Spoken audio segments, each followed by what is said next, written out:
इसमें सरकार को सख्त तरीके से कार्रवाई करनी चाहिए। कांग्रेस सांसद कुमारी सैलजा ने कहा कि जब बीजेपी के सीनियर नेता ही खुश नहीं है तो जनता कैसे खुश होगी। बीपीएल से हजारों की संख्या में लोगों के नाम कट जाने पर कुमारी सैलजा ने कहा कि 2011 के बाद जनगणना नहीं हुई है, जनगणना के बाद ही असली आंकड़ा सामने आ पाएगा। नगर निकाय चुनाव को लेकर कुमारी सैलजा ने कहा कि नगर निकाय चुनाव पार्टी का मंथन चल रहा है इसको लेकर और कार्यकर्ता मेहनत करेंगे।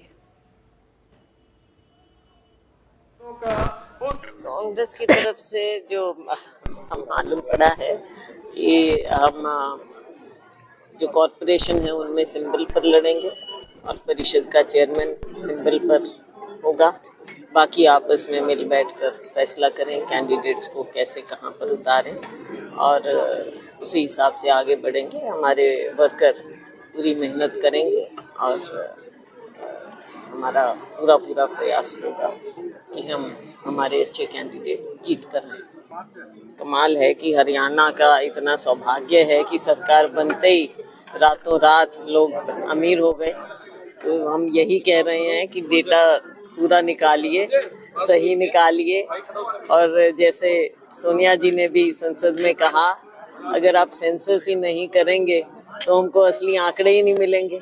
आज पता ही नहीं है देश में क्या हो रहा है। सरकार कभी कोई आंकड़े निकाल देती है, कभी कोई निकाल देती है। ये पिक एंड चूज की बात नहीं चलनी चाहिए। अब देख लो आप इस सरकार की क्या कारनामे हैं। हम इसीलिए कहते हैं कि सही लोगों को सही सहायता मिले सरकार की पॉलिसीज के मुताबिक। इसके लिए आंकड़े होना बहुत ज़रूरी है और आंकड़े तभी आएंगे जब सेंसस होगा।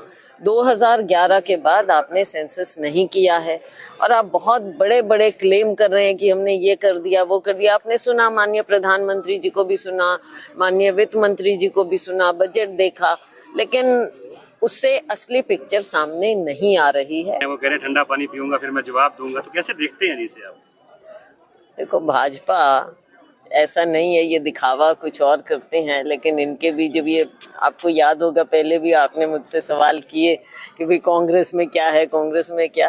अब ये भाजपा भी देख ले कि जो पावर में है तो पावर में कैसे किस तरह की चीज़ें इनके साथ हो रही हैं।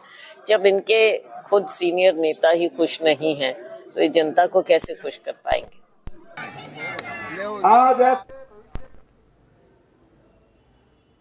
और चलिए इसी के साथ बुलेटिन में फिलहाल के लिए बस इतना ही। राम राम।